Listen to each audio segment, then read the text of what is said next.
Laser communication relay demonstration LCRD के बारे में याद रखिएगा। अभी रिसेंटली नासा ने इसे लॉन्च किया है LCRD, जो कि first ever laser communication system होगा।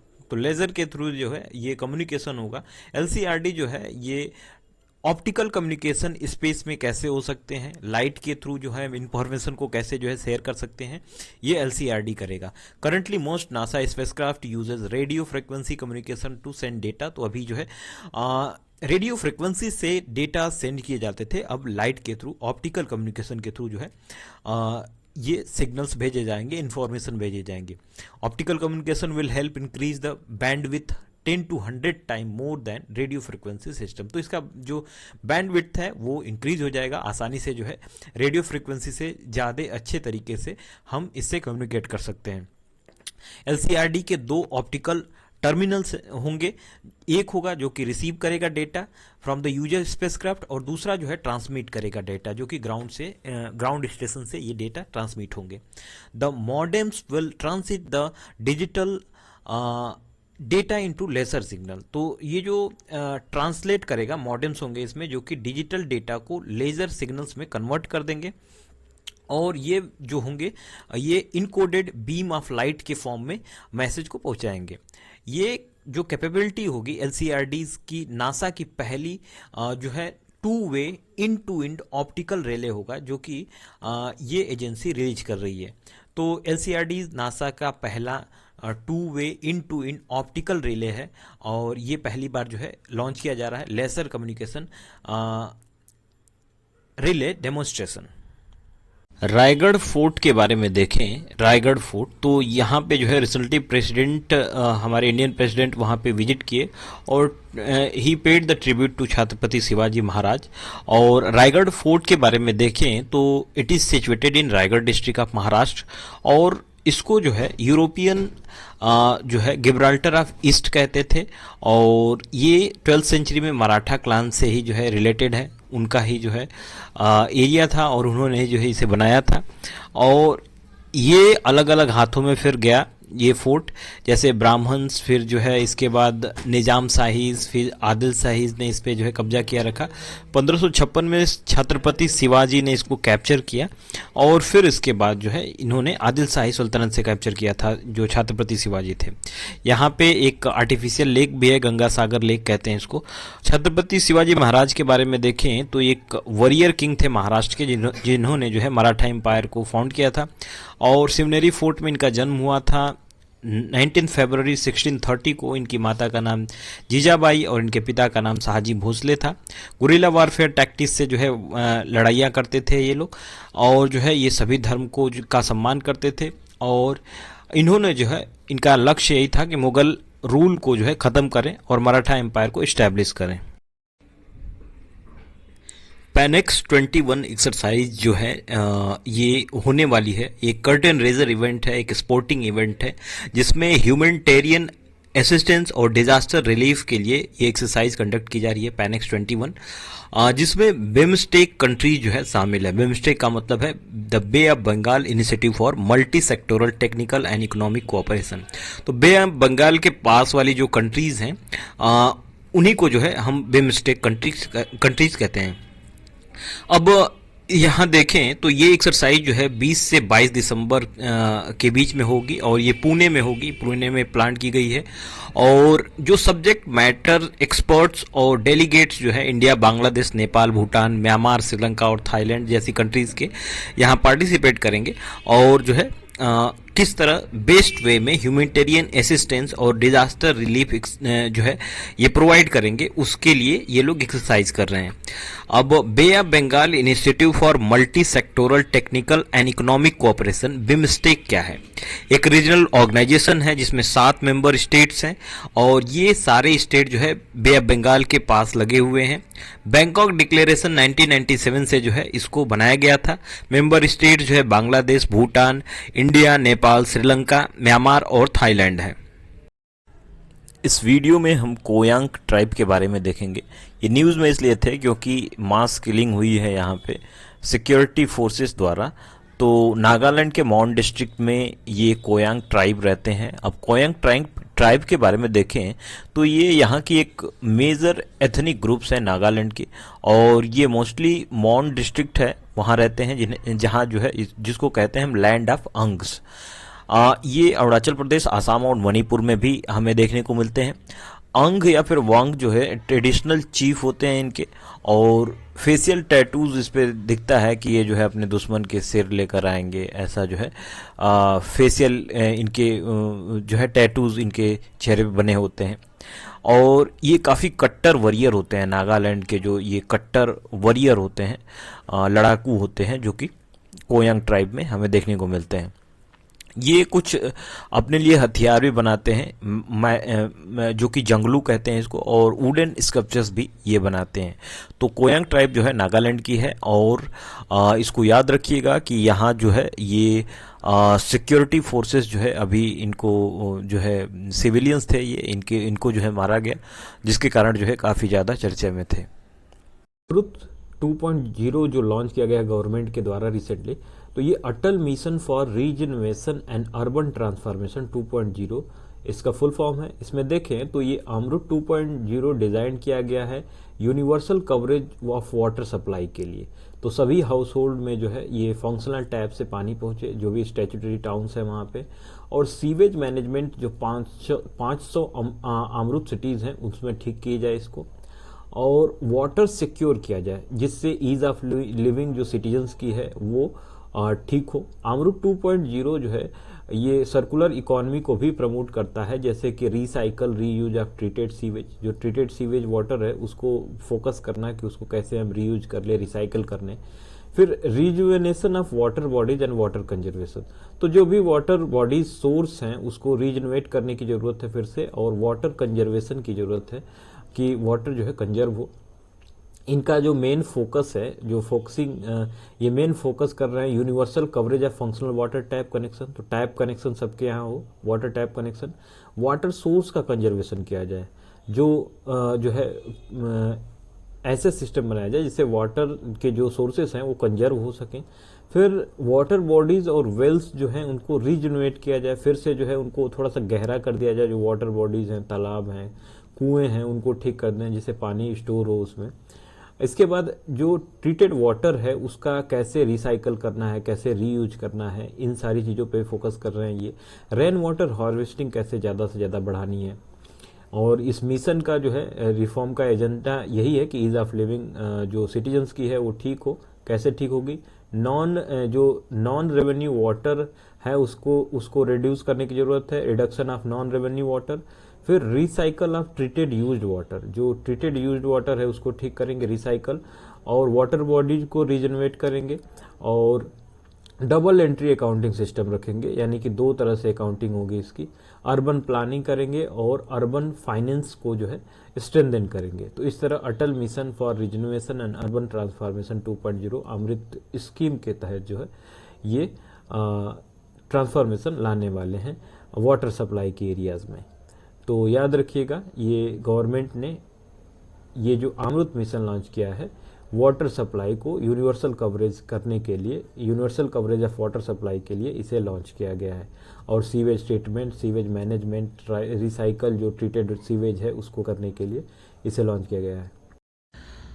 Armed forces special power act जो है रिसेंटली न्यूज में था, क्योंकि 21 पारा कमांडो जो यूनिट है नागालैंड के मॉन डिस्ट्रिक्ट में, इन्होंने जो है यहाँ के नागालैंड के सिविलियन की जो है इनसे डेथ हुई है, और इसके लिए जो है ये आपस्पा जो एक्ट है उसको रिपील करने के लिए यहाँ के चीफ मिनिस्टर कह रहे हैं। चीफ मिनिस्टर जो है नेफ्यू रियो जो है, इन्होंने इस armed force special power act आपस्पा को जो है स्क्रैप करने के लिए कहा है। अब armed forces special power act आपस्पा के बारे में देखें तो ये पार्लियामेंट्री एक्ट से जो है स्पेशल पावर दिया जाता है इंडियन आर्म्ड फोर्स को, और ये पैरामिलिट्री के पास जो है ये पावर होता है कि किसी भी एरिया को डिस्टर्ब एरिया डिक्लेयर कर ले, और डिस्टर्ब एरिया को जो है वहाँ की सिक्योरिटी मेंटेन करने के लिए, पीस मेंटेन करने के लिए इनको सेंट्रल गवर्नमेंट की ये आर्मी फोर्स जो है वो डिप्लॉयड की जा सकती है यहाँ पे।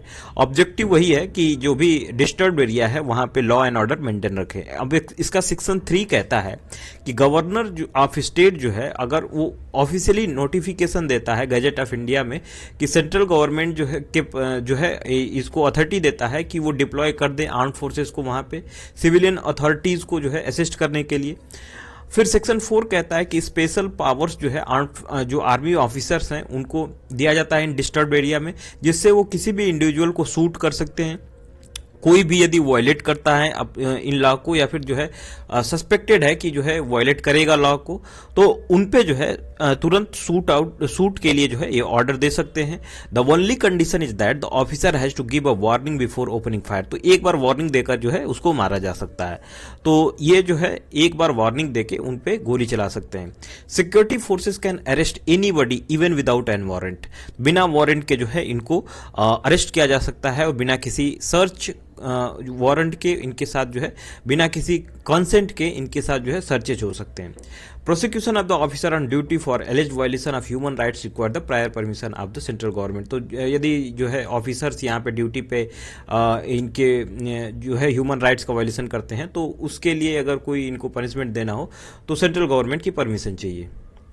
इसके बाद डिमांड देखें कि आफ्सपा को पहले भी जो है हटाने के लिए बात चल रही थी, जैसे बीपी जीवन रेड्डी कमेटी बनी थी, और जो कि नॉर्थ ईस्टर्न के रिलेशन में जो है 2005 में ये अपना जो है निर्णय दिया था। इस पर वीरप्पा में मोइली रिपोर्ट जो है सेकेंड एडमिनिस्ट्रेटिव रिफॉर्म कमीशन का था, जो 2007 में आया था।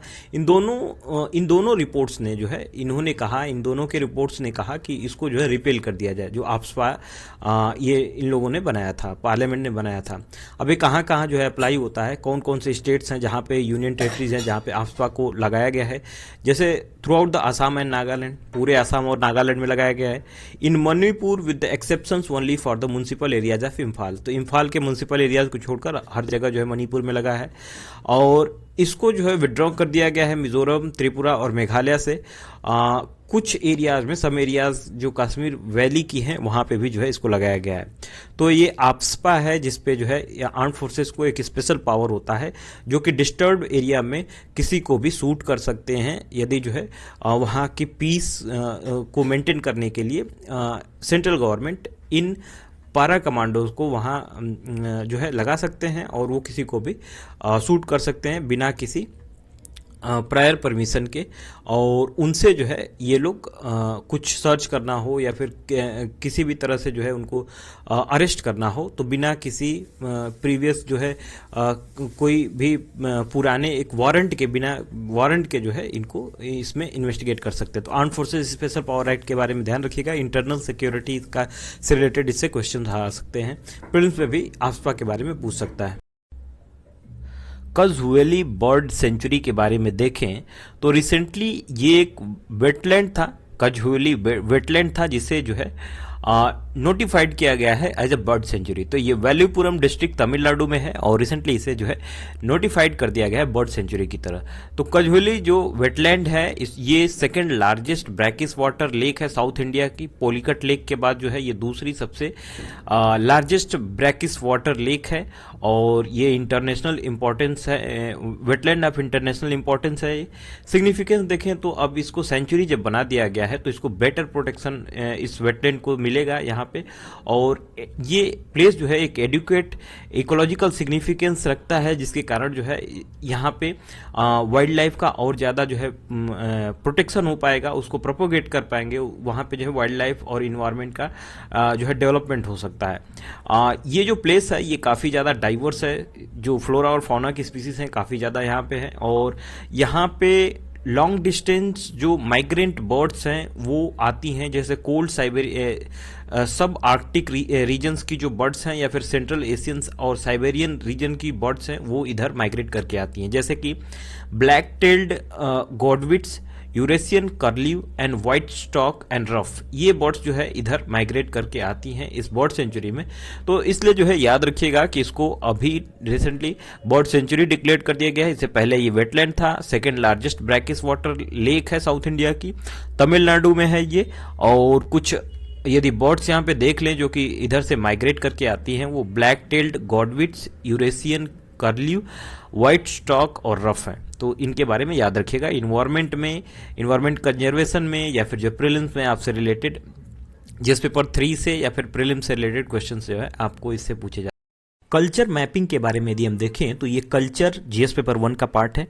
न्यूज़ में इसलिए है क्योंकि 80 विलेजेस जो एसोसिएटेड हैं पर्सनालिटीज से, कुछ नोटेड पर्सनालिटी जैसे फ्रीडम फाइटर, फ्रीडम मूवमेंट में पार्टिसिपेट करने वाले लोग हों, या फिर यूनिक क्राफ्ट है उनके विलेज का, या फिर फेस्टिवल्स हैं कुछ ऐसा रिलेटेड। तो ये पायलट प्रोजेक्ट कल्चर मिनिस्ट्री ने लॉन्च किया है। इसमें यदि हम इसका क्रक्स देखें तो सेम्पोरे कश्मीर में जो है, कंजेपल्ली केरला में, यहाँ तक जो है यानी जम्मू कश्मीर से केरला तक जो है ये जिनका भी कनेक्शन है उनको जो है इस मैपिंग में इंक्लूड किया जा रहा है। तो उनके जो भी चीज़ें होंगी उसको इसमें इंक्लूड किया जाएगा। इसको कंडक्ट कर रही हैं Indira Gandhi national centre for art, IGNCA के अंडर में इसको कंडक्ट किया जा रहा है। अब प्रोजेक्ट में क्या होगा कि national register and interactive database of artist and art practice from the villages of India. तो नेशनल रजिस्टर किया जाएगा, इंटरेक्टिव डेटाबेस होगा आर्टिस्ट का, और जो भी आर्ट प्रैक्टिस कर रहे हैं विलेजेस ऑफ इंडिया के उनको जो है यहाँ पे रजिस्टर कर देंगे, और सबको एक यूनिक आईडी और ई कॉमर्स प्लेटफॉर्म भी प्रोवाइड किया जाएगा इसके थ्रू। डेटा कलेक्शन जो होंगे वो ग्राउंड फील्ड सर्वे से होंगे, प्लस जो है डिटेल्ड फॉर्मेट में बिल्कुल क्वेश्चंस और मोबाइल एप्लीकेशन के थ्रू इंटरेक्टिव वे में ये डेटा कलेक्शन होगा। वेब पोर्टल, OTT और वेब पोर्टल पे भी जो है इसको शोकेस किया जाएगा। जो इथनोग्राफिक डॉक्यूमेंट्रीज होंगी, कल्चर इवेंट्स, फेस्टिवल्स, मेलाज होंगे विलेजेस के, उनको हम OTT प्लेटफॉर्म पे या फिर वेब पोर्टल पे शो करेंगे इनको।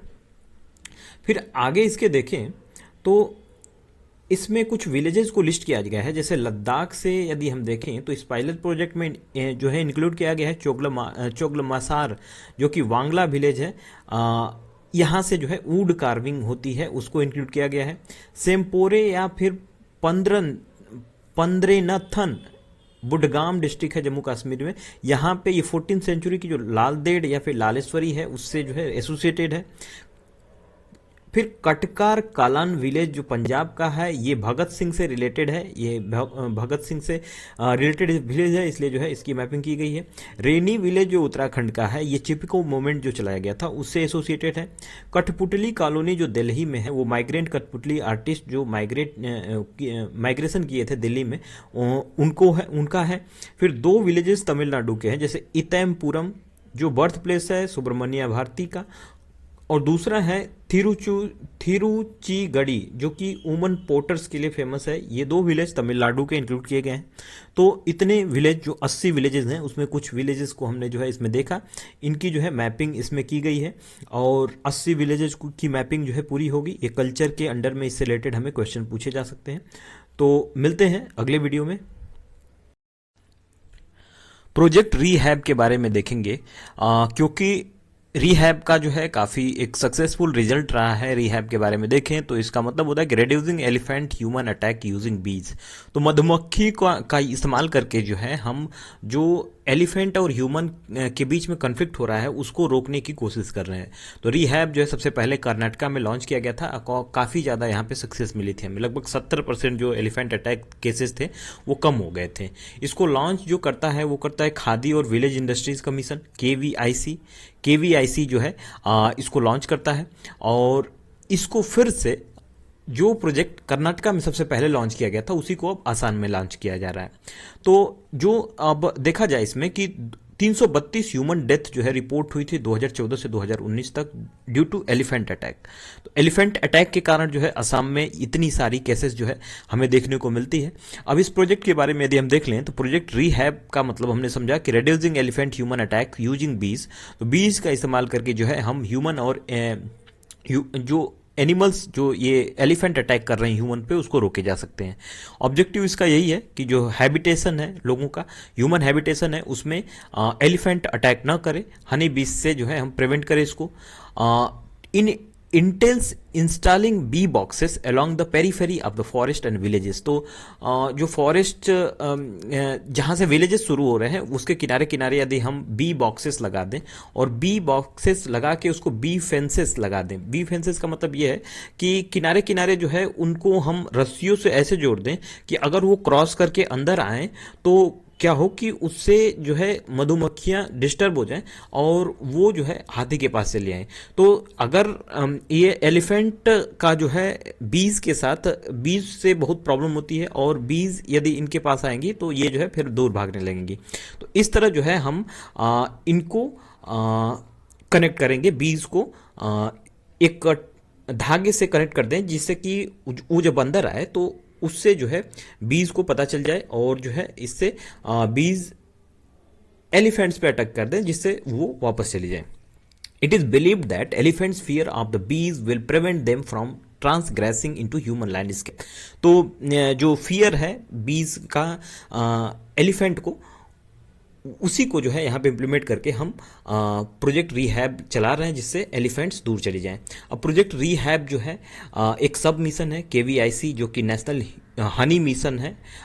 इसके अंडर में अब इससे क्या होगा कि किसान के जो आमदनी है वो भी बढ़ जाएगी, क्योंकि अब हनी मिशन से बी बॉक्सेस लगाएंगे ये लोग, तो जो है हनी का प्रोडक्शन भी करेंगे, उसको भी बेचकर इनको पैसे मिलेंगे। तो इस तरह जो है हम और अच्छे तरह से इनका जो है हम डेवलपमेंट कर सकते हैं। तो प्रोजेक्ट रीहैब लॉन्च किया गया था 11 लोकेशन में, सबसे पहले कर्नाटका में 15 मार्च 2021 को जो है इसको लॉन्च किया गया था और 6 महीने में बड़ा अच्छा इसका रिजल्ट था। लगभग 70% जो एलिफेंट अटैक्स थे वो कम हो गए थे। इससे जो है इसका अच्छा रिजल्ट आया, इसलिए जो है असम में भी इसको इम्प्लीमेंट किया जाता है। प्रोजेक्ट रीहैब के बारे में याद रखिएगा कि एलिफेंट और ह्यूमन के बीच जो अटैक हो रहे हैं उसको बीज के थ्रू कैसे रोका जाएगा। तो प्रोजेक्ट रीहैब। हैंडलूम के बारे में देखें तो इससे रिलेटेड क्वेश्चन हमें कल्चर में पूछ सकता है, जीएस पेपर 1 में, और प्रीलिम्स में इसके बारे में पूछ सकता है। तो न्यूज़ में इसलिए है क्योंकि इस यहाँ पे जो है यार्न धागे का और जो है डाई जो जिससे इसकी कलरिंग करते हैं उसकी शॉर्टेज हो गई है। अब शॉर्टेज होने के कारण क्या हो रहा है, जो चंदमंगलम हैंडलूम वीवर्स हैं उनको जो है प्रॉब्लम्स आ रही हैं। एर्नाकुलम डिस्ट्रिक्ट में ये हैंडलूम्स हैं, फेमस है वहाँ, और यहाँ पे जो थाउजेंड्स ऑफ वेबर्स हैं वहाँ पे फाइनेंशियल क्राइसिस में चल रहे हैं, जिसके कारण ये जो चंदमंगलम हैंडलूम्स हैं ये क्लोजर पे आ गया, बिल्कुल जो है ख़त्म होने वाला है, बंद होने वाले हैं। अब यहाँ पे देखें तो 4 मेन सेंटर हैं इस वीविंग के, इस ट्रेडिशनल हैंडलूम के केरला में। बलरामपुर है, चंदमंगलम है, कुथुमपुली है, कन्नूर है और कासरगढ़ है। ये 4 प्लेसेस हैं। और ये जो चंदमंगलम हैंडलूम है इसका ऑफिशियल पैटर्नेज फ्यूडल फैमिली से है, इसलिए जो है ये ज़्यादा पॉपुलर है। चंदमंगलम टेक्सटाइल के बारे में देखें तो ये एक फ्रेम पे जो है इसको किया जाता है, इसको लोम किया जाता है, और यहाँ पे जो है थोड़ा सा इसका टेक्सचर जो होता है ये स्लाइटली हैवियर होता है, जो कि बलरामपुर से है। बलरामपुर वाला जो टेक्सटाइल है उससे थोड़ा सा ये जो है हैवियर होता है चंदमंगलम वाला। अब यहाँ पे देखें तो चंदमंगलम वाला जो है ये बलरामपुर से सिमिलर होता है, लेकिन यहाँ पे केसाव जो पैटर्न होता है इन चंदमंगलम वाले पे वो कम होता है, यानी ऑर्नामेंटेशन कम होता है। और चंदमंगलम जो है ये चंदमंगलम मंडू या फिर सेतु मंडू भी कहते हैं, इसमें एक कलर्ड बॉर्डर जो है रखा जाता है, कलर्ड स्ट्रिप किनारे पे रखा जाता है, और ना कि केसाव जो ऑर्नामेंटेशन करते हैं बलरामपुर में वो नहीं होता है। तो 2010 में गवर्नमेंट ऑफ केरला ने अप्लाई किया था जीआई टैग के लिए चंदमंगलम धोतीज को, साड़ी या फिर सेत मंडू भी इसको कहते हैं, सेत मंडू। तो 2010 में अप्लाई किया था, 2011 में जो है इसको जीआई टैग मिल गया था ऑफिशियली। तो चंदमंगलम हैंडलूम के बारे में याद रखिएगा, केरला में जो है 4 जगह इसको जो है पॉपुलर है ये, बलरामपुर, चंदमंगलम, कोथमपुली, कन्नूर और कासरगढ़। तो इसमें बलरामपुर और चंदमंगलम वाली जो है हैंडलूम्स काफ़ी जो है सिमिलर है, और चंदमंगलम हैंडलूम जो डिस्ट्रिक्ट में है, एर्नाकुलम डिस्ट्रिक्ट में है, यहाँ पे ये फाइनेंशियल क्राइसिस के कारण जो है ये बंद होने वाली है। तो चंदमंगलम हैंडलूम के बारे में याद रखिएगा। G20 के ट्रोइका को याद रखिएगा। G20 ट्रोइका जो है ये G20 की प्रेसिडेंसी को कहते हैं, जिसमें 3 कंट्रीज होती हैं, जो कि एक जो अभी थी, जो होने वाली है और जो उसके बाद होगी, इसकी प्रेसिडेंसी जिसके पास होगी उन 3 कंट्रीज को हम ट्रोइका कहते हैं। तो G20 के ट्रोइका में इंडिया आ चुका है, इंडिया, इंडोनेशिया और इटली जो है इसमें है। तो इटली जो है ये था पहले, जिसमें मोदी जी ने अक्टूबर 31 को जो है इसका समिट था जिसको इटली ने होस्ट किया था, उसमें मोदी जी गए भी थे और वहां पे उन्होंने अफगानिस्तान में जो तालिबान ने टेक ओवर किया है उसके ऊपर जो है चर्चाएं की। और उसके बाद 2 दिसंबर 2021 से यानी कि कल से इन्होंने जो है G20 की प्रेसिडेंसी इंडोनेशिया को सौंपेंगे।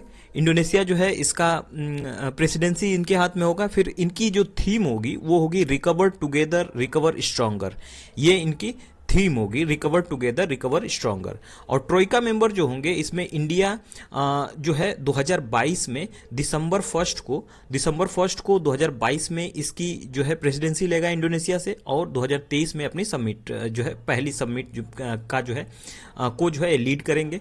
तो ट्रोइका में सबसे पहली बार जो है इंडिया इसमें शामिल हुआ है, और इंडिया, इंडोनेशिया और इटली, ये 3 देश जो है ट्रोइका में शामिल हुए हैं, ये आपस में मिलकर और एक अच्छे फ्यूचर की जो है फ्यूचर की प्लानिंग करेंगे, जिसमें इंडोनेशिया का जो थीम है वो है रिकवर टुगेदर रिकवर स्ट्रॉन्गर। तो इटली पहले था, इंडोनेशिया बाद में हुआ है, फिर इसके बाद जो है इंडिया होगा। तो G20 के जो भी एजेंडा होंगे उस पे ये लीड करेंगे। तो G20 ट्रोइका में इंडिया आ गया है और जो है ये 2022 दिसंबर फर्स्ट को इसको लीड करेगा और 2023 में जो है अपनी समिट बुलाएंगे लोग। G20 में देखें मेंबर कंट्रीज इसकी, तो G20 में जो है G7 की कुछ कंट्रीज होती हैं, और G7 में रसिया को मिला दें तो G8 पहले था, और G8 के साथ जो है कुछ और कंट्रीज को मिला दें तो G20 हो जाएगा। तो इन कंट्रीज को यदि देखें तो Germany, UK, France, Canada, US, Italy और जापान जो है ये G7 कंट्रीज हैं। उसके साथ रसिया को मिला लें तो G8 हो जाएगा। G20 करनी हो तो इनके साथ जो है Turkey, European union, Argentina, Brazil, south Korea, Mexico, China, Indonesia, Saudi Arabia, Australia, India और साउथ अफ्रीका को मिला लें तो G20 कंट्रीज हो जाएंगी। इसमें 20 कंट्रीज हैं, याद रखिएगा। और जो है इसमें इंडिया जो है इसको ट्रोइका का मेंबर अभी बन चुका है, जो कि 3 टॉप कंट्रीज हैं जो लीड कर रही हैं अभी। दिसंबर 1 को वर्ल्ड एड्स डे मनाया जाता है दुनिया भर में, और इस दिन को जो है HIV एड्स डे इसलिए मनाया जाता है क्योंकि लोगों को सपोर्ट मिल सके जो HIV से ग्रसित हैं, या फिर जो जिन लोगों ने जो है अपनी जान गंवा दी है एड्स के कारण। इस बार वर्ल्ड एड्स डे 2021 का थीम जो था वो था end inequalities end ads.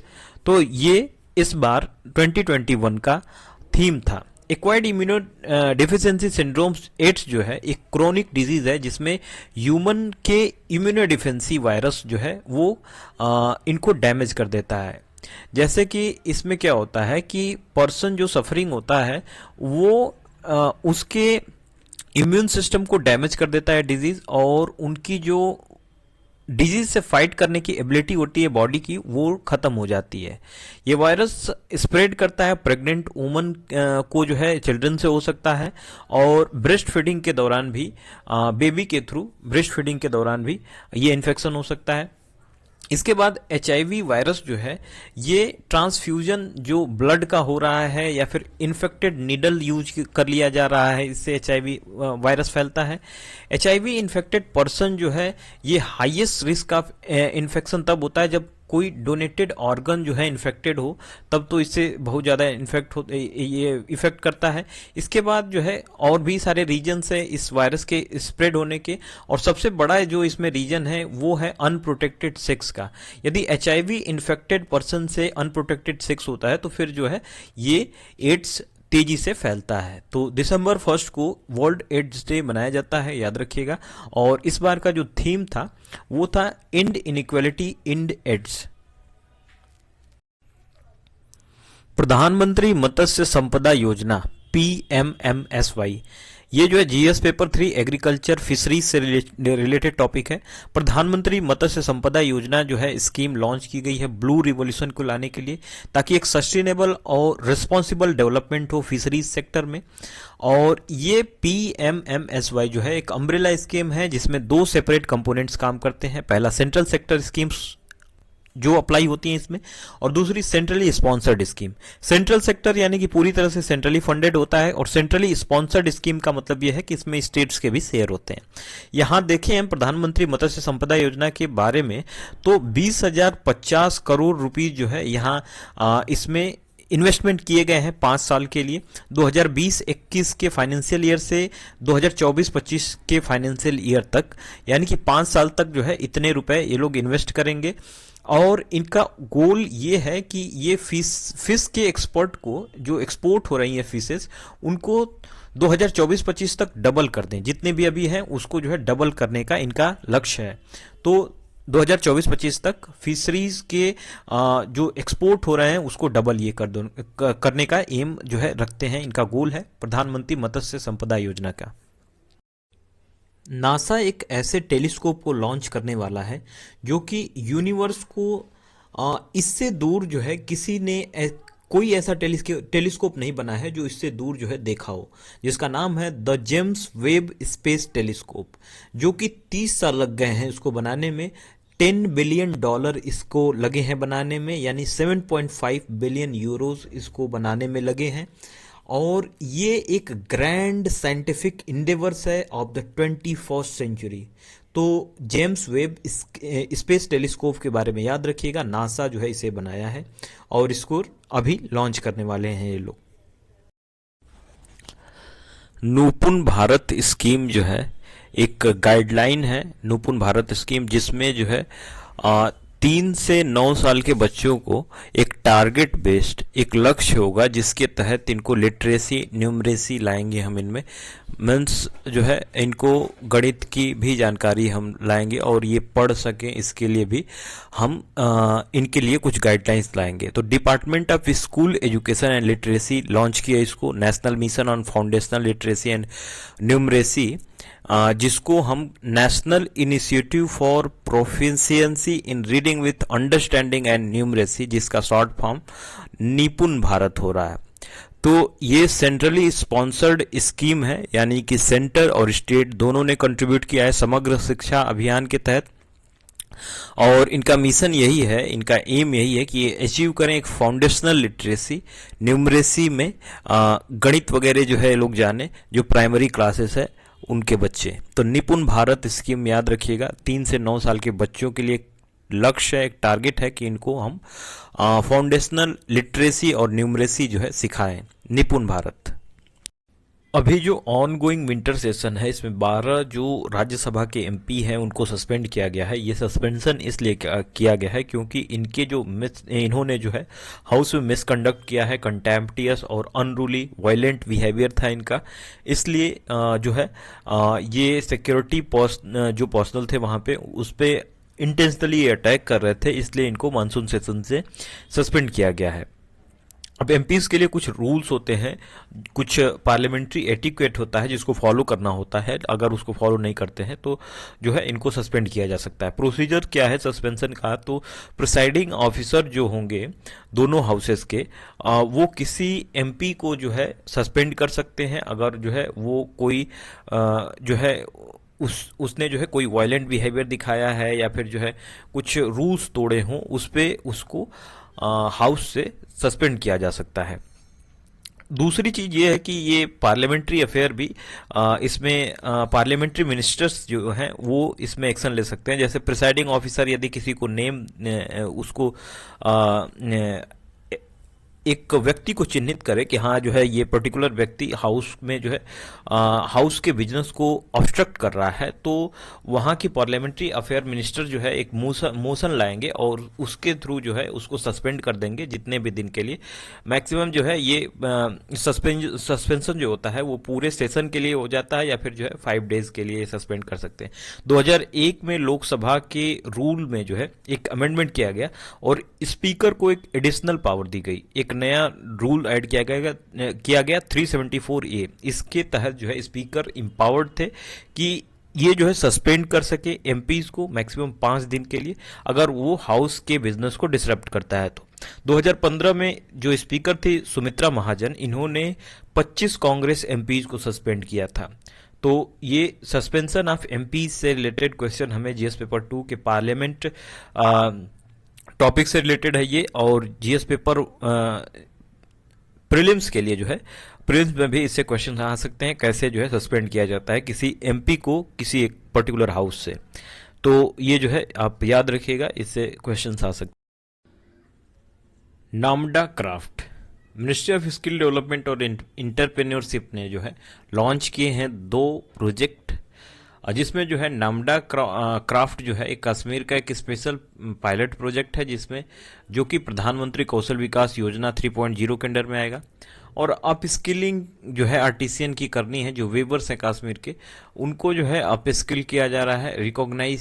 Recognition of prior learning RPL component of PMKVY, प्रधानमंत्री कौशल विकास योजना के अंडर ही इन्हें भी जो है प्रायर लर्निंग दी जा रही है, जिससे जो है ये उन क्राफ्ट को, नामडा जो क्राफ्ट है उसको प्रमोट कर सकें। अब नामडा क्राफ्ट के बारे में देखें तो ये कश्मीर का एक रग है, जो कालीन होती है उसको बनाते हैं ये लोग, और ये सिप के वूल से बनता है, और ये फेल्टिंग टेक्निक एक ट्रेडिशनल टेक्निक है जिससे इसको बनाते हैं instead of normal weaving process. तो नॉर्मल प्रोसेस इसमें इन्वॉल्व नहीं होता है। Low availability of raw material मिल नहीं रहा है, और स्किल्ड मैन पावर जो है ये खत्म हो रहे हैं। मार्केटिंग टेक्निक इनको नहीं पता है, इसलिए जो है ये एयरक्राफ्ट 100% डिक्लाइंड हो गया 1998 से 2008 के बीच में। अब यहाँ पे जो है प्रधानमंत्री कौशल विकास योजना के तहत जो मिनिस्ट्री ऑफ स्किल डेवलपमेंट और इंटरप्रेन्योरशिप है, इन्होंने जो है एक शॉर्ट टर्म के लिए इनको सिखाएंगे design short term training curriculum to preserve this endangered craft. तो इस इंडेंजर्ड जो क्राफ्ट है उसको प्रोटेक्ट करने के लिए शॉर्ट टर्म की ट्रेनिंग दी जाएगी, और ये जो भी ट्रेडिशनल नामाडा जो क्राफ्ट है उसको आसानी से हम प्रमोट कर सकते हैं। नामडा प्रोजेक्ट जो है ये लगभग 2250 लोगों को 30 नामडा क्लस्टर बनाएंगे, और जो है नामडा क्राफ्ट प्रमोट करने में मदद करेंगे। प्लस जो रिकॉग्निशन ऑफ प्रायर लर्निंग जो आरपीएल है, इसके इनिशिएटिव के तहत 10,900 लोगों को जो है इस ट्रेनिंग को दी जाएगी, जिससे ये और ज़्यादा इसको प्रमोट कर सकें।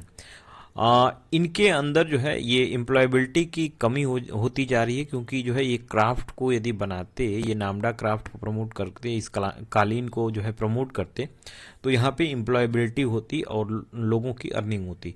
तो एम्प्लॉयबिलिटी के लिए जो है इस क्राफ्ट को प्रमोट किया जा रहा है, और इसको प्रमोट करने से जो है लोगों के अंदर एम्प्लॉयबिलिटी आएगी। तो ये क्लाइमेट चेंज और कंजर्वेशन, ये जीएस पेपर 3 का जो है टॉपिक है, और इससे रिलेटेड क्वेश्चन आपको प्री में भी पूछे जा सकते हैं। इन फ्लाइट वाईफाई, तो डिपार्टमेंट ऑफ टेलीकॉम ने जो है ये परमिशन दे दी है कि वाईफाई सर्विसेज कमर्शियल फ्लाइट में लगाई जा सकती हैं, लेकिन जो डोमेस्टिक एयर ट्रेवल्स हैं उसमें लगाना थोड़ा मुश्किल है, क्योंकि इसकी इंस्टॉलेशन कॉस्ट बहुत ज़्यादा है, और कोविड-19 में इसके जो लोगों की आय कम हो गई है, इस समय इसको इंस्टॉल करना और भी जो है मुश्किल है। तो एयरलाइंस जो है ये काफ़ी मुश्किल है कि ये इस कम्पिटिटिव मार्केट में, जब इस बात की होड़ लगी है कि चीपेस्ट टिकट किसके कहाँ से मिल रहा है, किस एयरलाइन से मिल रहा है, उससे ट्रेवल करेंगे, उसमें वाईफाई लगाकर और टिकट को महंगा कर देना जो है ये उचित नहीं है किसी भी एयरलाइन के लिए, इंडिया में डोमेस्टिक ट्रेवल के लिए। लेकिन कुछ बाहर की इंटरनेशनल एयरलाइंस है, जैसे कि लुफ्ताना, एयर फ्रांस, एमिरेट, ये इस सर्विस को प्रोवाइड करती हैं, लेकिन जब ये इंटर करती हैं इंडिया के अंदर, तो ये अपनी इस सर्विस को बंद कर लेते हैं। इस इक्विपमेंट में 3 से 4 करोड़ रुपए एक एयरक्राफ्ट पे लगेंगे, जो कि काफ़ी ज़्यादा टिकट के प्राइजेस को बढ़ा देगा, जो उचित नहीं होगा। अब एयरलाइन जैसे कि कैरियर विस्टा है, ये इसमें जो है ये इंस्टॉलेशन है जो कि इंडियन एयरलाइन है, जो सितंबर 2020 से इसमें लगा हुआ है। तो इन फ्लाइट वाईफाई की परमिशन डिपार्टमेंट ऑफ टेलीकॉम ने जो है रिसेंटली दी है। अब ये वाईफाई लगाई जा सकती है, लेकिन महंगाई और ज़्यादा बढ़ जाएगी, टिकट और महंगे हो जाएंगे, इसलिए जो है तुरंत लगाना जो भी कमर्शियल एयरक्राफ्ट्स हैं वो उनकी जो है कंपटीशन को कम कर देगा। वो जो है उनके टिकट को लोग नहीं खरीदेंगे, क्योंकि टिकट जो है महंगे हो जाएंगे। Tech new @75 science and technology innovation hub जो है बनाया जा रहा है। Government 30 science technology innovation hub different part of country में सेटअप कर रही है, जो कि शेड्यूल्ड ट्राइब्स के लोगों के लिए होगा। ये 2022 तक 30 science and technology innovation hub बना दिए जाएंगे। जो प्रमोट करेंगे साइंटिफिक टैलेंट जो कि ट्राइबल कम्युनिटीज़ हैं उनके लिए। तो सोशियो इकोनॉमिक डेवलपमेंट के लिए ये 30 science and technology innovation hubs बनाए जाएंगे भारत के डिफरेंट पार्ट्स में, जो 2022 तक बन के तैयार होंगे। तो union minister of state for the ministry of science and technology inaugurated tech new at the rate 75। तो आज़ादी का अमृत महोत्सव जिस प्रोग्राम में जो है इसको इनैगुरेट किया गया है, उसमें जो है इंटरेक्ट करते हुए उन्होंने सक्सेसफुली इसको लॉन्च किया है, जहां जो ट्राइबल कम्युनिटीज़ हैं उनके लिए ये 30 science and technology innovation hubs बनाए जाएंगे। तो जो जनजातीय गौरव दिवस है, जो बिरसा मुंडा के बर्थ एनिवर्सरी पे सेलिब्रेट किया जाता है, उसी दिन को जो है उसी दिन हमने टेक न्यू 75 ये आज़ादी के अमृत महोत्सव के प्रोजेक्ट के अंडर में हमने 30 science and tech innovation hub different parts of country में बनाएंगे 2022 तक। सेंटर ने सुप्रीम कोर्ट को कहा है कि ये जो 8 लाख की क्राइटेरिया जो ईडब्ल्यूएस के लिए लगा रखे हैं अपने इकोनॉमिकली वीकर सेक्शन के लिए, ये ठीक नहीं है, क्योंकि यही क्राइटेरिया जो है ओबीसी जो अदर बैकवर्ड क्लास है उसके साथ भी है। तो ओबीसी की क्राइटेरिया भी 8 लाख है और जो है ईडब्ल्यूएस की क्राइटेरिया भी 8 लाख ही है। तो यहाँ प्रॉब्लम ये आ रही है कि जब ओबीसी जो है वो वहाँ सोशली और एजुकेशनली भी बैकवर्ड लोग हैं, लेकिन हमने जो है ईडब्ल्यूएस की क्राइटेरिया इकोनॉमिकली वीकर सेक्शन के लिए बनाया है। यहाँ जो है सोशली और एजुकेशनली लोग जो है बैकवर्ड नहीं है। तो इसलिए यहाँ पे क्या हो रहा है कि दो अनइक्वल को हमने जो है इक्वल कर दिया है। 8 लाख की लिमिट दोनों के लिए लगा रखा है, इसलिए सुप्रीम कोर्ट इसमें इंटरफेयर कर रहा है और किया है, और सेंटर ने सुप्रीम कोर्ट को बोला है कि इसको जो है ये लोग रिवाइज करेंगे। नेशनल फैमिली हेल्थ सर्वे की जो है रिपोर्ट आई है, जिसमें देखा गया है कि वुमेन्स की जो प्रॉपर्टी राइट है वो कम होती जा रही है, लेकिन जो फाइनेंशियल और सोशल ऑटोनॉमी है वो बढ़ रही है। तो नेशनल फैमिली हेल्थ सर्वे जो है इनका डेटा जो है कहता है, इसमें हम देखें तो वुमेन्स की एम्पावरमेंट हुई है, वुमेन जो कि 15 to 49 ईयर की एज में है। इसमें हम देखें तो जो participation of married womens in household decision, यदि जो हाउस होल्ड डिसीजन में जो वुमेन्स हैं उनके पार्टिसिपेशन 73% से 92% हो गए हैं। Womens who worked in last 12 months and paid in cash, तो जो 12 मंथ में जो है इन्होंने काम किया हो और उनको कैश में पैसे मिले हो, पहले 21% था, अभी जो है 24.9% हो गया है। Womens owning a house and और लैंड एलोन आर ज्वाइंटली, तो ज्वाइंटली या फिर जो है अकेले इनके पास जो है लैंड कितनी हुआ करती थी, ये हुई है कम हुई है, पहले 34% हुआ करती थी, अभी जो है 22% है। वुमन सेविंग बैंक और saving accounts that they use, तो पहले 64% वुमेन्स जो है बैंक अकाउंट यूज करती थी, अभी 72% जो है लगभग यूज करती हैं womens. Womens having mobile phone that they themselves use, तो ये खुद के यूज के लिए जो है मोबाइल फोन 66% वुमेन्स के पास था, लेकिन अभी जो है 73.8% के पास है। न्यूट्रिशनल स्टेटस यदि हम देखें 15 to 49 ईयर एज की जो वुमेन्स हैं उनके बारे में, यदि वुमेन्स मेन इनके बारे में हम देखें तो वुमेन्स की जो बॉडी मास इंडेक्स है वो जो है नॉर्मल से बिलो गई है। जैसे पहले नॉर्मल से बिलो 14.9% हुई करती थी, अभी जो है 10% हो गई है।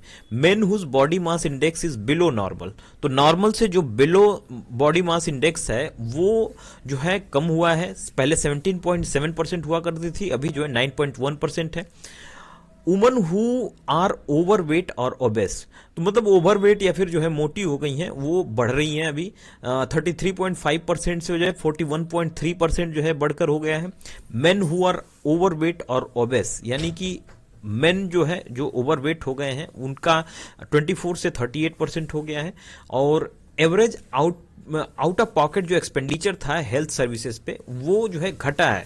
तो बहुत सारी स्कीम्स अभी आ गई हैं हेल्थ इंफ्रास्ट्रक्चर को अवेल करने के लिए, तो इसलिए भी जो है ये कॉस्ट कम हुआ होगा। Woman who have ever use the internet, तो पहले ये 2015-16 में कोई डेटा नहीं था, लेकिन जो है 63.8% इंटरनेट यूज करती हैं वुमेन्स।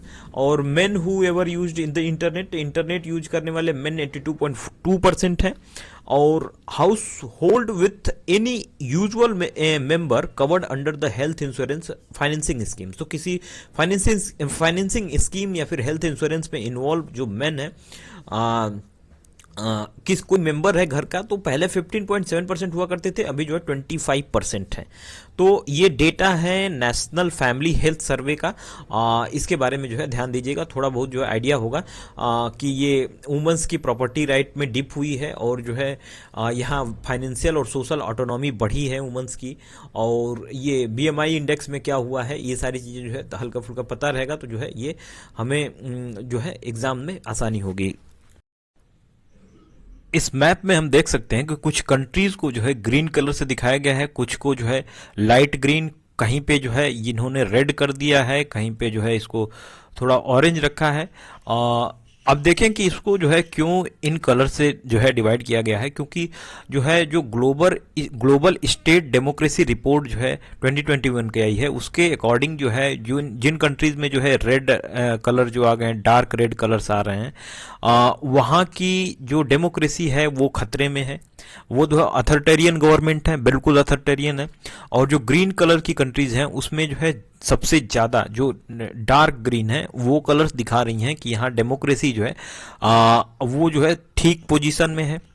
लेकिन जो लाइट ग्रीन हो गई हैं, यहाँ की डेमोक्रेसी जो है धीरे धीरे अथॉरिटेरियन रिजीम में जा रही है। तो इंडिया भी जो है उसमें से वन ऑफ देम है, जो कि डेमोक्रेसी इसकी थोड़ी सी चेंज हो रही है, इसका कलर जो है लाइट होता जा रहा है। यहाँ ब्राजील जैसी कंट्रीज हैं जो कि देखने को मिल रहा है इनमें।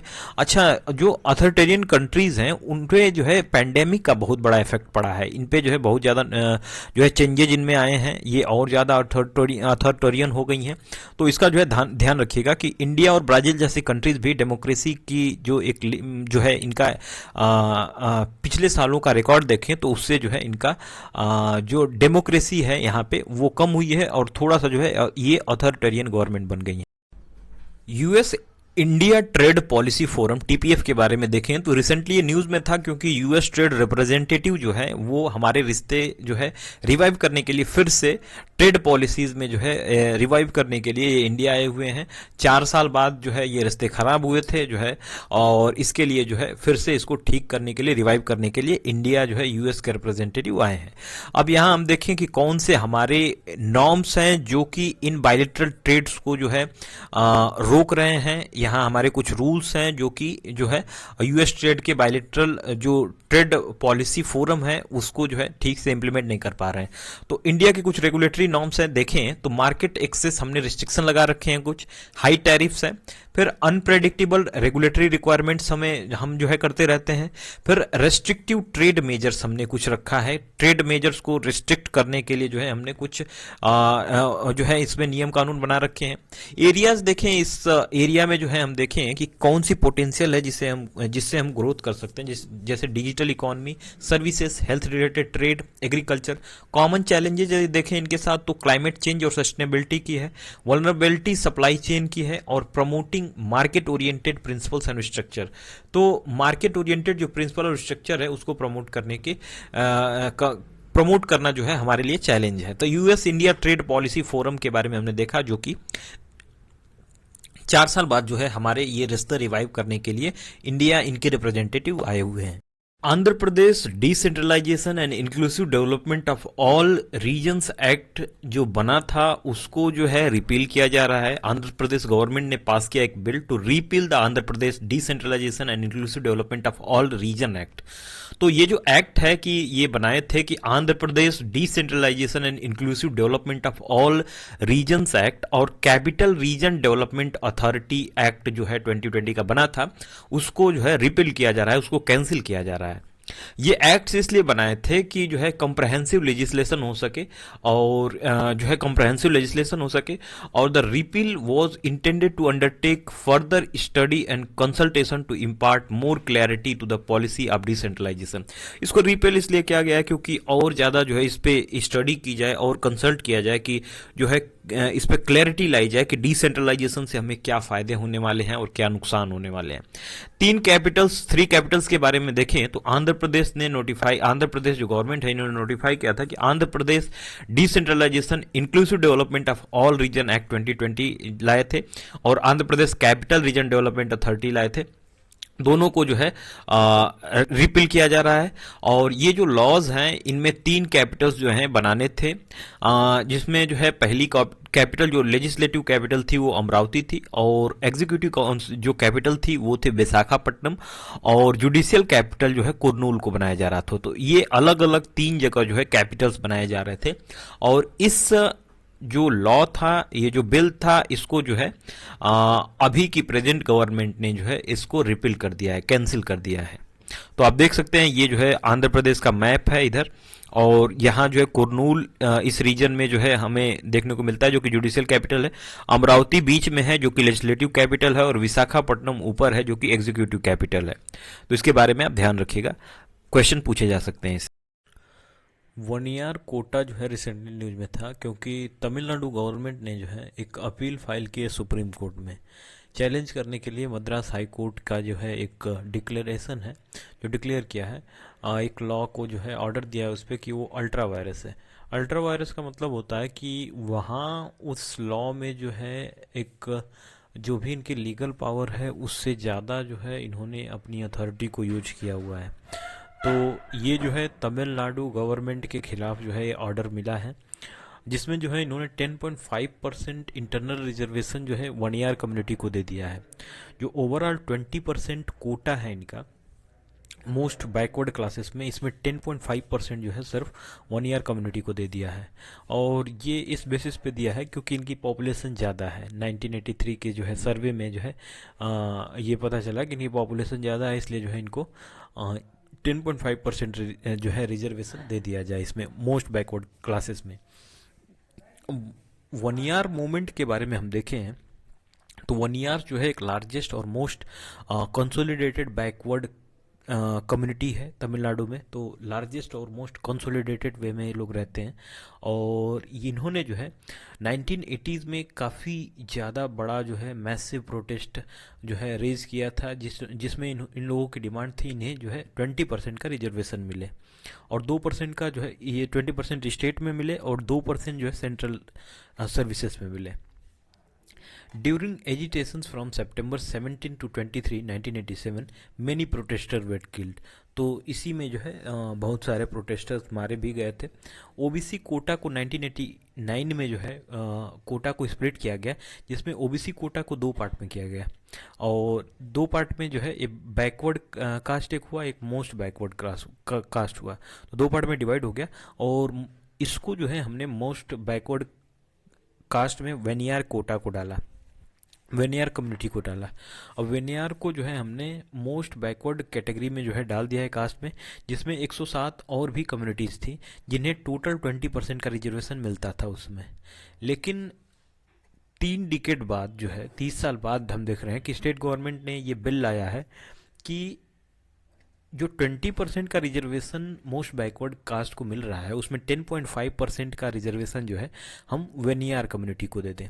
तो वेनियार कम्युनिटी को जो है 20% का जो कोटा मिल रहा था उसमें 10.5% का कोटा सिर्फ और सिर्फ वेनियार कम्युनिटी को मिला। तो ये जो है इन तमिलनाडु स्टेट में ये इशू है, इसके बारे में आप ध्यान रखिएगा कि वेनियार कम्युनिटी कहाँ जो है किस स्टेट से बिलोंग करते हैं। तो तमिलनाडु से करते हैं, और जो है यहाँ जो है ये मोस्ट बैकवर्ड क्लासेस की कैटेगरी में आते हैं, और इनको 10.5% का रिजर्वेशन जो है देने की बात जो है स्टेट गवर्नमेंट कर रही थी, जिसमें अल्ट्रा वायरस लगा दिया गया है, जो कि ये अपनी अथॉरिटी से जो है ज़्यादा पावर का इस्तेमाल कर रहे थे। तो इस तरह जो है हमने देखा कि 1 ईयर कोटा जो है 1 ईयर कोटा जो है न्यूज़ में था अभी रिसेंटली, और ये क्यों न्यूज़ में था, और इससे रिलेटेड हमें क्वेश्चंस पूछे जा सकते हैं।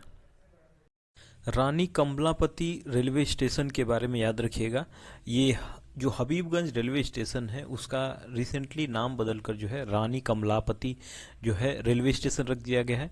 जो रानी कमलापति थी इनकी जो है ये आइडल हम देख सकते हैं, और 18th सेंचुरी की जो है गोंड क्वीन थी।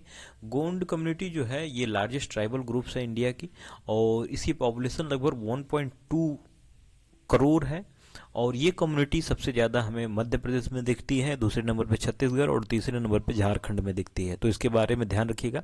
हबीबगंज रेलवे स्टेशन का नाम बदलकर जो है रानी कमलापति रेलवे स्टेशन रख दिया गया है।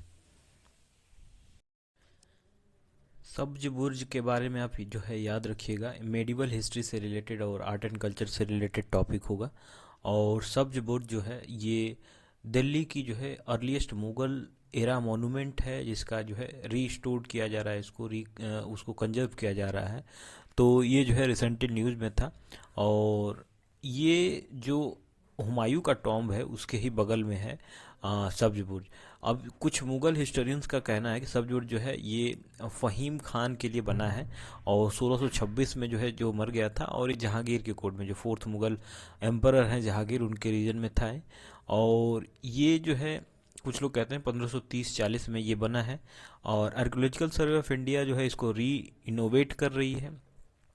स्ट्रक्चर जो है इसके ऊपर एक ब्लू डोम है। ब्लू डोम के कारण ही इसको जो है नीली छतरी कहते हैं, नीली छतरी याद रखिएगा। और ये जो है इसकी सीलिंग जो है डबल डोम की सीलिंग है, और वो प्योर गोल्ड से पेंटेड है। इसमें लैपिस जैसे स्टोन्स भी यूज किए गए हैं, और इसका जो है कंजर्वेशन इसमें ये हम दिखा रहे हैं इसको। फिर यहाँ जो है अर्लीस्ट सर्वाइविंग ए पेंटिंग है जो कि किसी मॉन्यूमेंट में हमें देखने को मिलती है, तो इसके बारे में ध्यान रखिएगा। सब्ज बुर्ज जो है मुगल एरा से रिलेटेड है, मेडिवल हिस्ट्री से रिलेटेड है, प्लस इसको रीइनोवेशन किया गया है, और हुमायूं टॉम्ब के बगल में ही है। और आर्कियोलॉजिकल सर्वे इसका जो है रीइनोवेट कर रही है। दूसरी चीज़ की इसको जो है नीली छतरी भी कहते हैं, क्योंकि ऊपर नीला कलर का जो है डोम हमें देखने को मिलेगा।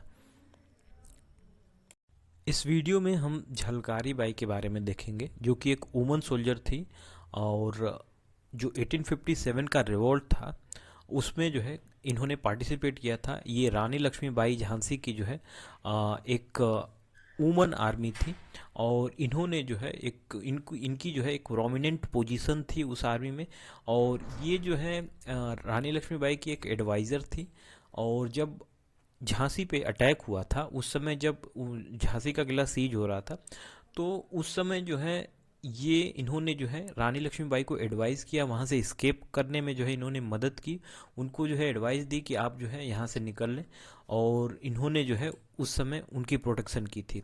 तो झलकारी बाई जो है ये न्यूज़ में जो है अभी है नॉर्थ इंडियन रीजन में, क्योंकि इनकी डेथ एनिवर्सरी को जो है झलकारी बाई की डेथ एनिवर्सरी को जो कोली ऑर्गेनाइजेशन है, जो गुजरात, महाराष्ट्र और इन रीजन में जो है हमें देखने को मिलते हैं कोली पीपल, ये जो है इनकी डेथ एनिवर्सरी को शहीद दिवस की तरह सेलिब्रेट करते हैं, शहीद दिवस की तरह सेलिब्रेट करते हैं। और इन्हीं के नाम पे जो है इनको हेड मानकर ये बुंदेलखंड वाले रीजन को एक अलग ही आइडेंटिटी देना चाहते हैं, बुंदेली आइडेंटिटी जो है इसको देना चाहते हैं, और बुंदेलखंड को एक सेपरेट स्टेट बनाने की भी मांग करते हैं।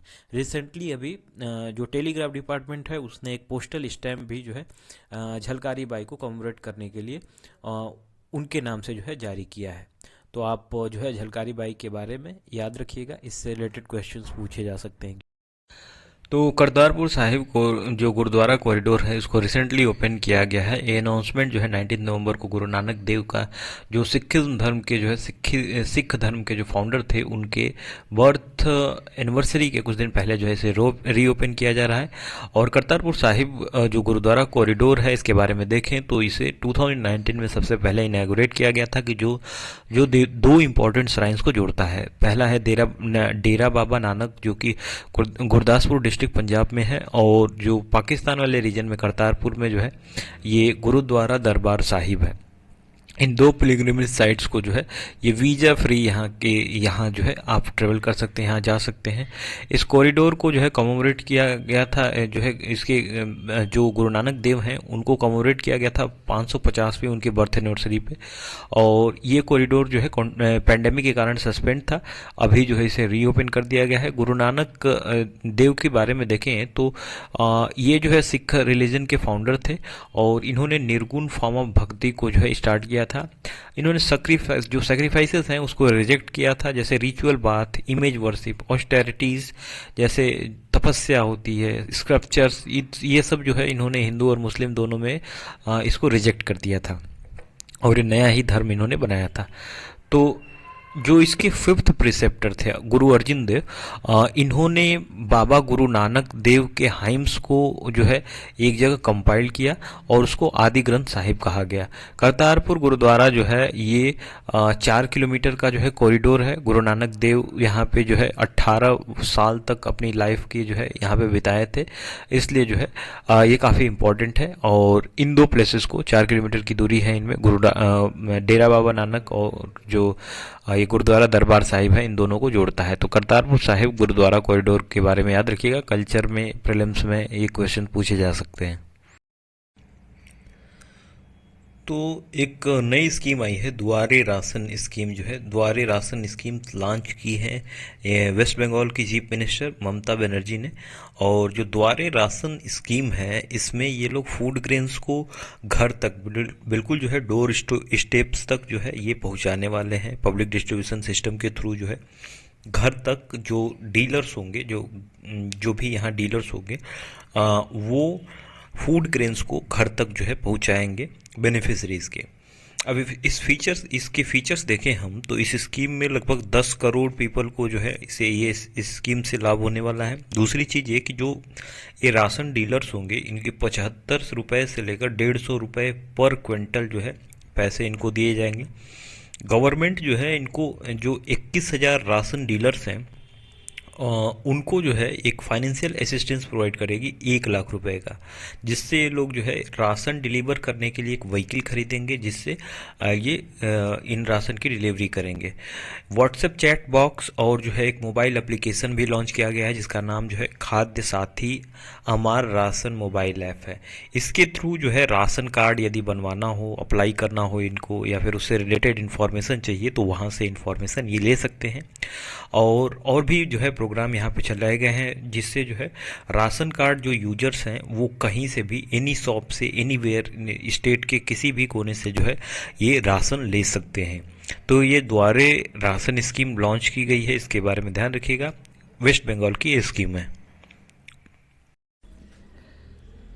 डार्ट मिशन के बारे में ध्यान रखिएगा, ये नासा का जो है मिशन है और 24 नवंबर को ये लोग इसे लॉन्च करने वाले हैं।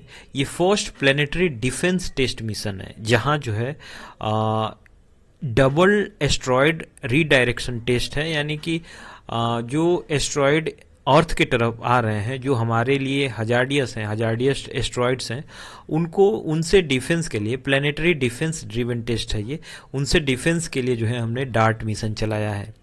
तो ये जो इसका मेन एम है कि ये लोग टेस्ट करें इस टेक्नोलॉजी, जो न्यूली डेवलप्ड टेक्नोलॉजीज है, इससे टेस्ट करें कि जो स्पेसक्राफ्ट इन्होंने बनाया है उसको क्रैश करें उसमें और उसके कोर्स को, उसके डायरेक्शन को चेंज कर सकें। Spacecraft will be launched on SpaceX falcon 9 rocket. तो स्पेसएक्स के फाल्कन 9 रॉकेट से इसे लॉन्च किया जा रहा है कैलिफोर्निया से। और इसका टारगेट क्या है, तो टारगेट देखें तो एक स्मॉल मूनलेट कॉल्ड डाइमोर्फस नाम है इसका, ग्रीक में इसको टू फॉर्म कहते हैं। तो इस पे जो है ये स्पेस क्राफ्ट जो है इस पे कोलाइड करेगा इससे, और ये कोलाइड जब होगा तो ये 11 मिलियन किलोमीटर अवे होगा अर्थ से। तो 11 मिलियन किलोमीटर अवे अर्थ से जो है ये कोलाइड करेगा इससे। और डाइमोर्फस जो है एक लार्ज एस्ट्रॉइड है जिसका नाम डेडिमस है, जिसका ग्रीक में मतलब होता है ट्विन। तो याद रखें डार्ट मिशन जो है ये नासा का मिशन है, इसरो का नहीं, बड़ा कंफ्यूज कर देगा ये क्वेश्चन में। और डार्ट मिशन जो है चलाया गया है किस लिए, तो एक प्लेनेटरी डिफेंस ड्रिवन टेस्ट है जिससे जो है अर्थ के तरफ जो भी हजार्डियस एस्ट्रॉइड्स आ रहे हैं उसको मार गिराने के लिए, उसके डायरेक्शन को चेंज करने के लिए। केसरे हिंद अरुणाचल प्रदेश की स्टेट बटरफ्लाई डिक्लेयर की गई है। इससे रिलेटेड क्वेश्चन हमें प्रीलिम्स में भी पूछे जा सकते हैं। जीएस पेपर 3 के बायोडाइवर्सिटी एनवायरनमेंट से रिलेटेड क्वेश्चन है। तो कॉन्टेक्स्ट ये है कि एक सैलो टेल, छोटी टेल्स की बटरफ्लाई है जो कि इंडिया नाम इसके अंदर है, हिंद है। और ये जो है स्टेट बटरफ्लाई डिक्लेयर की गई है अरुणाचल प्रदेश की। ये जो बटरफ्लाई है इसको केसरे हिंद कहा जाता है। और प्रोटेक्शन स्टेटस इसका देखें तो शेड्यूल शेड्यूल 2 में जो है वाइल्ड लाइफ प्रोटेक्शन एक्ट 1972 के तहत जो है प्रोटेक्ट किया गया है इसमें। थ्रेट इसका देखें तो ये जो है हंट की जाती है, बटरफ्लाई कलेक्टर्स जो है इसको कलेक्ट करते रहते हैं, और ये स्पीसीज जो है कन्फाइंड है इन पॉकेट ऑफ एरियाज जो है, few pockets of Arunachal Pradesh में जो है ये हमें देखने को मिलेंगी, जैसे पक्के टाइगर रिजर्व में जो है इसको देखने को मिलता है हमें। इम्प्लीकेशन टैक्स का क्या असर इस पे करेगा, तो अगर हम इसको इम्प्लीमेंट कर देते हैं तो यहाँ जो है इसके हैबिटेट कंजर्वेशन जो है यहाँ पे प्रोग्राम चलेंगे इसके लिए। पक्के टाइगर रिजर्व के बारे में देखें तो इसको पखुई टाइगर रिजर्व भी कहते हैं, जो कि अरुणाचल प्रदेश में है। ये ईस्टर्न हिमालयन जो बायोडाइवर्सिटी हॉटस्पॉट है, जो 4 हॉटस्पॉट इंडिया में है उसमें से एक है, उन एरियाज में आता है। और यहाँ जो है 4 तरह के हॉर्नबिल स्पीसीज भी हमें देखने को मिलते हैं। अगर नदियों की बात करें यहाँ पे पक्के टाइगर रिजर्व में, तो भरेली और कामेंग नदियाँ जो है वेस्ट और नॉर्थ से हमें देखेंगी, इनके चारों तरफ हैं। इनके 2 तरफ हैं, एक जो है भरेली है और कामेंग है। दूसरी जो है पक्के रिवर है जो कि ईस्ट में है, और ये जो है चारों तरफ से फॉरेस्ट से घिरा हुआ है। तो ये पक्के टाइगर रिजर्व के बारे में हमने देखा। और केसरे हिंद जो बटरफ्लाई है इसके बारे में हमने देखा। ये अरुणाचल प्रदेश की स्टेट बर्ड डिक्लेयर की गई है, तो ध्यान रखें इसके बारे में। प्रीलिम्स में क्वेश्चन पूछे जा सकते हैं, जीएस पेपर 3 में इससे रिलेटेड क्वेश्चन हम देख सकते हैं, इसको कहीं कोट कर सकते हैं। इस वीडियो में हम देखेंगे कि यूएई और बहरीन जो है नेवल एक्सरसाइज कंडक्ट कर रहे हैं इजराइल के साथ। तो इंटरनेशनल रिलेशन और जीएस पेपर 3 में जो है डिफेंस और सिक्योरिटी से रिलेटेड इससे क्वेश्चंस आ सकते हैं। यूएई और बहरीन जो है ये पहली बार फर्स्ट ज्वाइंट नेवल एक्सरसाइज जो है इजराइल के साथ कर रहे हैं। 5 डे का जो है एक्सरसाइज है रेड सी में कंडक्ट हो रही है, जो कि मेडिटेरियन सी स्वेज कैनल को जो है जोड़ती है इंडियन ओशियन में, जो है बिल्कुल एक कनेक्टिविटी प्रोवाइड करती है। तो इस एक्सरसाइज को कंडक्ट करने का यही पर्पज है कि जो भी नेविगेशन है, फ्रीडम ऑफ नेविगेशन यहाँ बने रहे, फ्री फ्लो ऑफ ट्रेड हो, और जो भी इसेंशियल रीजनल सिक्योरिटी और स्टेबिलिटी है इसको बनाए रखें। रेड सी के बारे में देखें तो जो है नॉर्थ ईस्टर्न अफ्रीका जो है वेस्ट में जो है इसके बाउंड्री बनाता है, इसको इसके साथ टच करता है, और जो है अरेबियन पेनिनसुला जो है इसके ईस्ट में हम देखेंगे। अब इस बेसिन का एक्सटेंशन देखें तो मेडिटेरियन सी जो है आपको नॉर्थ वेस्ट में दिखेगी, और इंडियन ओशियन जो है साउथ ईस्ट में दिखेगी। At the northern and it separates into gulf of Aqaba and gulf of Suez. तो जो है नॉर्दर्न एंड में हम देखेंगे गल्फ ऑफ अकाबा, और जो है गल्फ ऑफ स्वेज में जो है इसमें थोड़ा सा जो है सेपरेशन है। जो है ऊपर देखेंगे तो गल्फ ऑफ अकाबा और गल्फ ऑफ स्वेज है, जिसकी कनेक्टिविटी जो है मेडिटेरियन सी से है स्वेज कैनाल के थ्रू। और साउदर्न एंड में हम देखेंगे तो यहाँ गल्फ ऑफ एडन है या फिर इंडियन ओशियन है, इन दोनों को जो है कनेक्ट करता है ये। और बॉब एल मंडेब स्ट्रेट है जो कि जो है रेड सी और इंडियन ओशियन को जो है हम कनेक्ट करते हैं। इसके यूनिक जो हैबिटेट है रेड सी में, वो जो है wide range of marine life को जो है सपोर्ट करते हैं, जैसे सी टर्टल हुआ, डुगोंग, डॉल्फिन्स और मेनी इंडेमिक फिश स्पीसीज जो है यहाँ पे हमें देखने को मिलेंगी। कोरल रीफ्स जो है ये नॉर्दर्न और सेंट्रल कोस्ट पे जो है हमें देखने को मिलेगा। तो यूएई और बहरीन जो है नेवल एक्सरसाइज कंडक्ट कर रहे हैं इजराइल के साथ। किस लिए, तो जो है फ्रीडम ऑफ नेविगेशन को जो है और फ्री फ्लो ऑफ ट्रेड को जो है बनाए रखने के लिए, जो भी इसेंशियल और रीजनल सिक्योरिटी है, स्टेबिलिटी है, उसको बनाए रखने के लिए जो है ये एक्सरसाइज कंडक्ट की जा रही है। काशी कॉरिडोर प्रोजेक्ट के बारे में हम देखेंगे, क्योंकि अगले महीने दिसंबर में जो है प्रधानमंत्री श्री नरेंद्र मोदी जी जो है इसको इनॉग्रेट करने वाले हैं। इस प्रोजेक्ट के बारे में देखें तो इसमें जो है 400 फैमिलीज को जो है वेकेट किया गया है उस एरिया से, जो भी टेम्पल के अराउंड जो कॉरिडोर बनाने की जगह थी वहाँ से 400 लोगों को जो है रिहेबिलिटेट किया गया है। तो इसमें जो है इन लोगों से मिलने वाले भी हैं, 400 फैमिलीज से जो है मोदी जी मिलने वाले हैं। और इस जो कॉरिडोर है इसमें कुछ म्यूजियम्स, लाइब्रेरी, प्लेग्रिम फैसिलिटेशन और जो है सल्वेशन हाउस यहाँ पे बनाएंगे। टेम्पल के बारे में देखें तो विश्वनाथ गली वाराणसी के है, उत्तर प्रदेश में यहाँ जो लोकेटेड है टेम्पल जो है ये वेस्टर्न बैंक जो है गंगा नदी के वेस्टर्न बैंक पे जो है सिचुएटेड है। और 12 जो ज्योतिर्लिंगम्स हैं उनमें जो है ये वन ऑफ द 12 ज्योतिर्लिंग्स हैं। शिव टेम्पल है, इसका ध्यान रखिएगा। ये टेम्पल जो है ये होलकर जो क्वीन थी अहिल्याबाई होलकर, इनका ही ये जो है प्रयास था कि इससे जो है गंगा के किनारे जो है ये टेम्पल्स और विस्टास जो है बनाए जाए, गंगा घाट पे जो है बनाए जाए। तो इस तरह से जो है इसका डेवलपमेंट हुआ था। काशी कॉरिडोर प्रोजेक्ट को जो है इनॉग्रेट करने के लिए नरेंद्र मोदी जी आएंगे, और 400 फैमिलीज से भी ये मिलेंगे जो जिनको जो है यहाँ से वेकेट किया गया है। चलिए, तो जीएस पेपर 1 के कल्चर पार्ट से जो है इसे क्वेश्चंस आ सकते हैं। आप जो है इसको जो है थोड़ा सा ध्यान दें। साइबर क्राइम्स जो है तेजी से बढ़ रहे हैं। साइबर सिक्योरिटी जीएस पेपर 3 से रिलेटेड जो है इससे क्वेश्चंस आ सकते हैं। तो सीडीएस जो अपने जनरल बिपिन रावत हैं, इन्होंने रिसेंटली कहा है कि जो हमारी नेशनल सिक्योरिटी है इस पे जो है इसको और स्ट्रैटेजिक वे में जो है प्लान्ड वे में हमें एक अर्जेंट नीड है कि हम डेटा प्रोटेक्शन लॉज बनाएं, साइबर क्रिमिनल्स को जो है टैकल करने की कोशिश करें। और जो साइबर क्राइम्स है वो लगभग 500%, लगभग 500% जो है साइबर क्राइम्स इस ग्लोबल पेंडेमिक में बढ़े हैं। तो ये काफ़ी ज़्यादा चिंता का जो है विषय बन चुका है।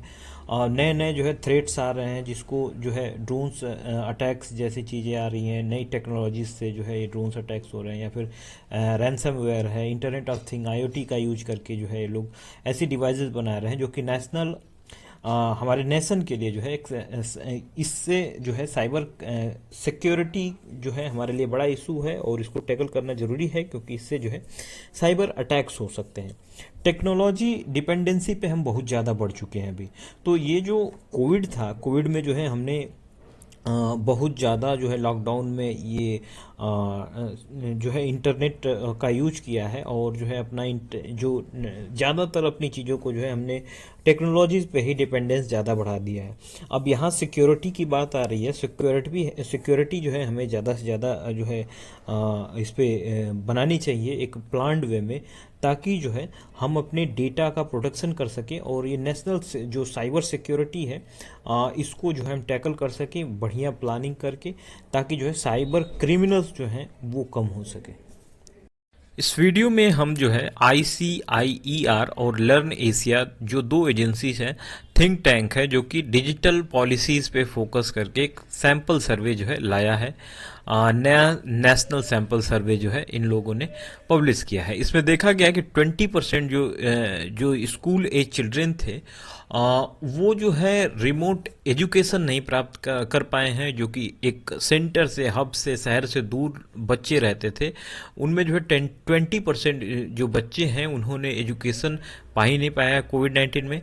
और दूसरी चीज़ कि इसमें भी 20% में हाफ जो पार्टिसिपेटेड बच्चे थे वो लाइव क्लासेस अटेंड कर पाते थे, और जो आधे बच्चे हैं वो रिकॉर्डेड ऑडियो या फिर वीडियो उनको मिल जाता था। तो ये रिपोर्ट जो है इन दो एजेंसीज ने दी है। ड्रॉप आउट्स की संख्या इसमें देखो 38% हाउस होल्ड जो थे वो कोविड-19 में अपने बच्चों को जो है एजुकेशन के लिए जो है ये इसमें एनरोलमेंट नहीं हो पाया था। कम से कम एक चिल्ड्रेन इनका जो है इनरोल नहीं हो पाया था इसमें।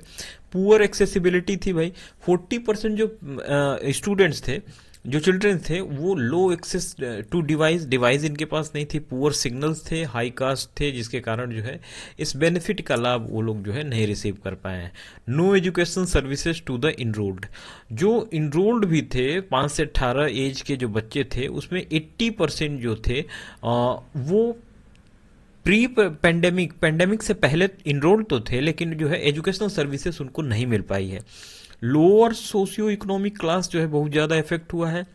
जो लोअर सोशियो इकोनॉमिक है वो लोग जो है ज़्यादा इफेक्टेड हुए हैं, जिसमें ये रिपोर्ट में जो 20% का डेटा था कि ये लोग जो है नहीं रिसीव कर पाए थे एजुकेशन, इसमें 55% जो है वो लाइव क्लासेस जो है अटेंड कर पाते थे। 68% जो थे वो रिकॉर्डेड ऑडियो वीडियो लेते थे, सुन पाते थे।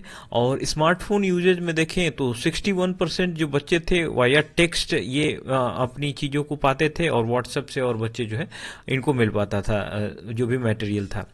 टीचर्स अवेलेबिलिटी में देखें तो ऑलमोस्ट 70% जो था जो बच्चे थे उनका टीचर्स के साथ कांटेक्ट था फ़ोन कॉल से। तो ये जो सैंपल सर्वे है ये ICIER और लर्न एशिया का है, इसको ध्यान रखिएगा। जीएस पेपर 2 एजुकेशन से रिलेटेड जो है टॉपिक है। अभी श्रीनगर को जो है मेजर एयरपोर्ट डिक्लेयर किया गया है। अब union minister of civil aviation ने श्रीनगर को मेजर एयरपोर्ट का दर्जा दिया है। अब ये जो है एयरपोर्ट इकोनॉमिक अथॉरिटी एक्ट 2008 के तहत जो है रेगुलेट होगा। अब इसके बारे में देखें हम कि airport economic regulatory authority act होता क्या है। तो AERA जो होता है, जब 15 लाख से ज़्यादा पैसेंजर्स जो है उस एयरपोर्ट से जाते हैं तो उस एयरपोर्ट को जो है AERA यानी कि एयरपोर्ट इकोनॉमिक रेगुलेटरी अथॉरिटी जो है उसको रेगुलेट करती है और जो है उसके परफॉर्मेंस को, उसके स्टैंडर्ड को, उसके सर्विसेज को जो है ये मॉनिटर करती है। अगर हम डेफिनेशन देखें इसकी मेजर एयरपोर्ट की, तो मेजर एयरपोर्ट की डेफिनेशन यही है कि 15 लाख से ज़्यादा पैसेंजर्स यदि जो है वहाँ से वहाँ आते हैं और या फिर जो है सेंट्रल गवर्नमेंट जो है, ये जो सेंट्रल गवर्नमेंट है कि सेंट्रल गवर्नमेंट किसी भी एयरपोर्ट को जो है ये मेजर एयरपोर्ट डिक्लेयर कर सकती है, ये पावर AERA अमेंडमेंट बिल 2021 के तहत आई है। तो रिसेंटली ये अमेंडमेंट हुआ है एयरपोर्ट इकोनॉमिक रेगुलेटरी अथॉरिटी में और इस बिल के तहत जो है अब 15 लाख पैसेंजर हों या फिर जो है सेंट्रल गवर्नमेंट किसी एक ग्रुप ऑफ एयरपोर्ट को जो है नोटिफाई कर सकता है कि ये मेजर एयरपोर्ट है। अब टैरिफ डिटर्मिनेशन जो है AERA के द्वारा किया जाता है। जैसे कि एरोनॉटिकल सर्विस है तो उसकी टैरिफ जो है ये डिटरमाइन करते हैं एवरी 5 ईयर में, और जो भी डेवलपमेंट फीस है मेजर एयरपोर्ट्स के और जो है पैसेंजर सर्विसेज फीस कितनी है उसकी भी डिटर्मिनेशन ये एयरपोर्ट इकोनॉमिक रेगुलेटरी अथॉरिटी जो है करती है। तो श्रीनगर को जो है रिसेंटली मेजर एयरपोर्ट डिक्लेयर किया गया है, जिसको जो है अब रेगुलेट करेगा एयरपोर्ट इकोनॉमिक अथॉरिटी। तो इसको जो है याद रखें, इकोनॉमी सेक्शन में जो है हमसे ये क्वेश्चन जो है पूछे जा सकते हैं।